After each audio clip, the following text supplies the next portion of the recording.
Iran ने तो Israel को आखिरी धमकी दे डाली है। इस बीच तुर्की से इतनी बड़ी खबर सामने आई है कि इजरायल के पैरों तले जमीन खिसकने वाली है। खबर है कि 7 अक्टूबर को जब इजरायल पर अब तक का सबसे बड़ा आतंकी हमला हुआ था, उस दिन हमास का चीफ इस्माइल हानिया तुर्की में ही था। अमेरिका के मीडिया को दिए इंटरव्यू में तुर्की के राष्ट्रपति के चीफ सिक्योरिटी एडवाइजर ने जो बयान दिया है, उससे इस खबर की पुष्टि होती नजर आ रही है, क्योंकि उन्होंने 7 अक्टूबर को हानिया के तुर्की में होने की बात से इनकार नहीं किया है। अगर ये खबर पक्की है तो न सिर्फ इजरायल बल्कि अमेरिका और पूरे के पूरे नेटो के लिए बहुत बड़ा झटका है। लेकिन सवाल ये है कि क्या इजरायल पर हमास के अटैक का मास्टरमाइंड तुर्की था?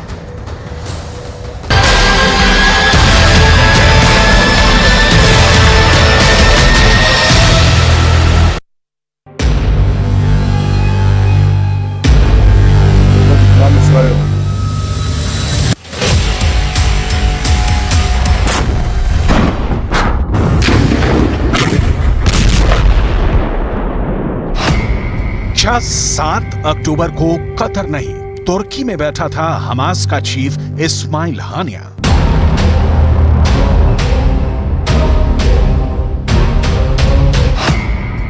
क्या 7 अक्टूबर को तुर्की में बैठकर इजरायल में खून खराबे का जश्न मना रहा था हानिया?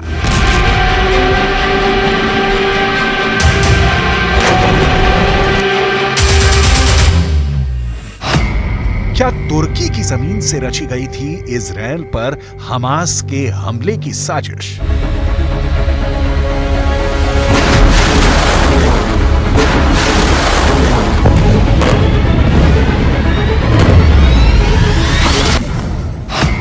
क्या तुर्की के राष्ट्रपति एर्दोगान ने सुनाया था हमास को इजरायल में कत्लेआम मचाने का फरमान?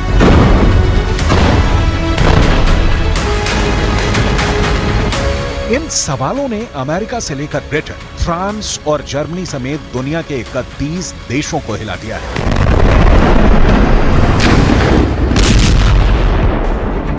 पूरे के पूरे नाटो में हड़कंप मच गया है। तुर्की ने एक बार फिर नाटो देशों का ब्लड प्रेशर बढ़ा दिया है। नाटो को तुर्की वो विभीषण बनता दिखाई दे रहा है जो उनके 74 साल पुराने सैन्य गठबंधन की कब्र खोद सकता है।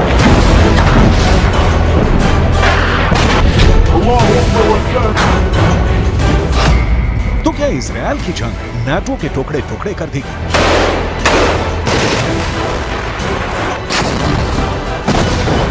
जिस नाटो की बुनियाद करीब 2 साल से जारी यूक्रेन के युद्ध में नहीं हिली, उसके वजूद पर महज 2 महीने पहले शुरू हुई गाजा की लड़ाई ने तलवार लटका दी है और नाटो का सबसे बड़ा दुश्मन बनकर खड़ा हो गया है खुद नाटो का सदस्य तुर्की।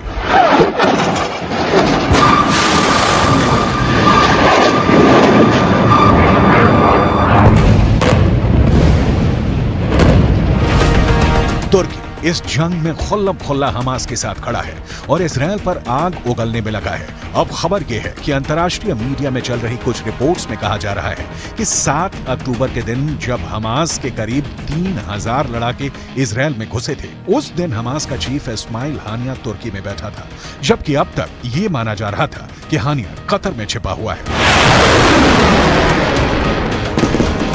इजरायल पर हमले के दिन हानिया के तुर्की में होने की खबर को तब और हवा मिल गई जब अमेरिकी न्यूज चैनल CNN को दिए एक इंटरव्यू में तुर्की के राष्ट्रपति के चीफ सिक्योरिटी एडवाइजर ने इस बात से सीधे सीधे इनकार नहीं किया।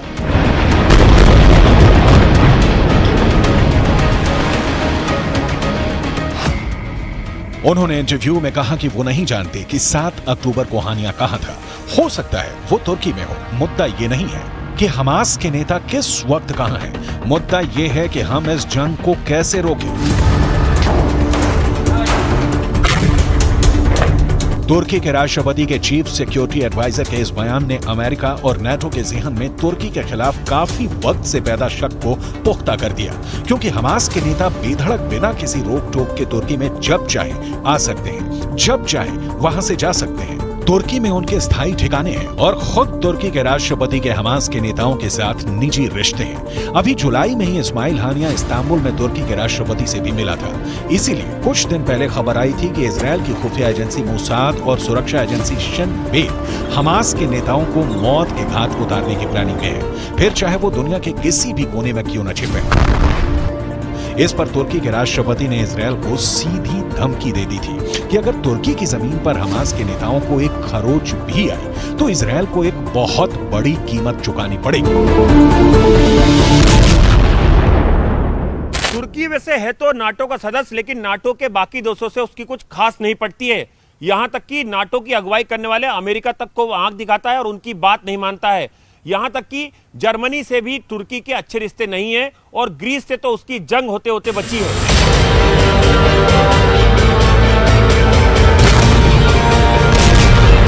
नाटो देश जो रास्ता पकड़ते हैं तुर्की उससे बिल्कुल उल्टी चाल चलता है। यूक्रेन के युद्ध में भी तुर्की ने यही किया। नाटो देशों ने रूस पर प्रतिबंध लगाए, मगर तुर्की ने रूस पर प्रतिबंध लगाना तो दूर, तुर्की के राष्ट्रपति ने पुतिन से रिश्ते भी नहीं तोड़े और रूस से गैस खरीदनी भी जारी रखी। अब गाजा की जंग में भी तुर्की का स्टैंड नाटो के स्टैंड से बिल्कुल अलग है।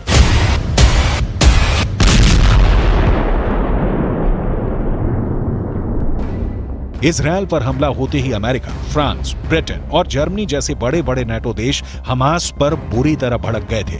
बिना वक्त गंवाए उन्होंने इजरायल से हमदर्दी जताई और इस लड़ाई में उसके पीछे खड़े हो गए।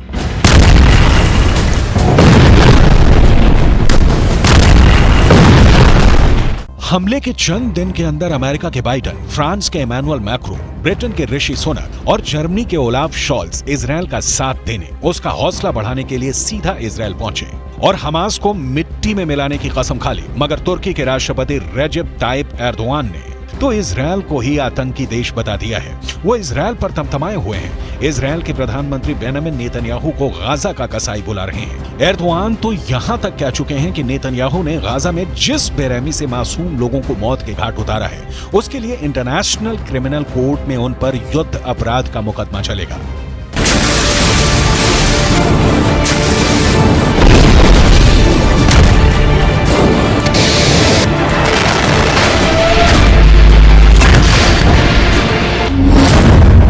तुर्की और इजरायल के कूटनीतिक रिश्तों में पहले से ही खटास थी और गाजा की जंग ने दोनों देशों के बीच की खाई को और गहरा कर दिया है।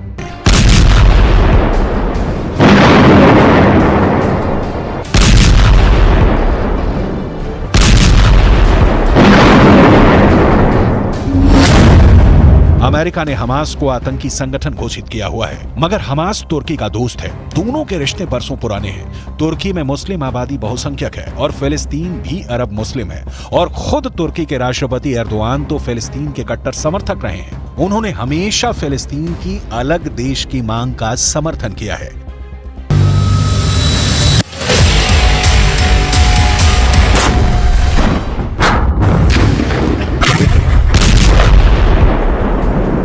अमेरिका तो ये तक दावा करता है कि उसके पास सबूत हैं कि तुर्की फंड जुटाने में हमास की पूरी तरह मदद करता है। इस वजह से अमेरिका तुर्की पर हमास के रिश्ते तोड़ने का जबरदस्त दबाव बनाने में लगा है, मगर तुर्की के सिर पर तो जू तक नहीं रेंग रही है। उल्टा तुर्की हमास के लड़ाकों को फिलिस्तीन की आजादी के लिए लड़ रहे स्वतंत्रता सेनानियों का तमगा दिए बैठा है।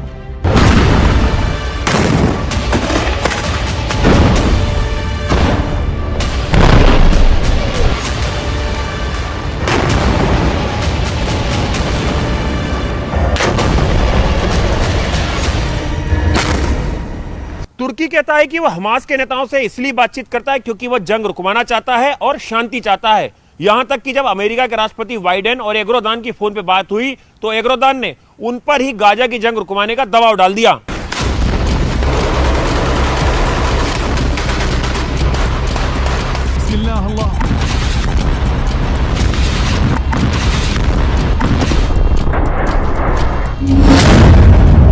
तुर्की के इन्हीं तेवरों ने अमेरिका और नाटो के सिर में दर्द किया हुआ है।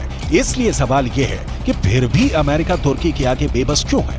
क्यों वो तुर्की के नखरे सह रहा है? तो ये बात है कि अमेरिका और नाटो का तुर्की के बिना गुजारा नहीं और तुर्की उनकी इस मजबूरी का फायदा उठाने में लगा है। दुनिया के नक्शे पर तुर्की की लोकेशन उसकी बहुत बड़ी ताकत है। तुर्की नाटो देशों के दक्षिण पूर्वी बॉर्डर पर है, यानी यूरोप के आगे पश्चिम एशिया और भूमध्य सागर तक नाटो और अमेरिका की पहुंच बनाने के लिए तुर्की अहम जरिया है। तुर्की नाटो के लिए काला सागर में घुसने का भी रास्ता है और रूस को घेरने के लिए काला सागर बेहद जरूरी है। और फिर तुर्की नाटो का वो सदस्य है जिसके पास अमेरिका के बाद इस मिलिट्री अलायंस में दूसरी सबसे बड़ी सेना है।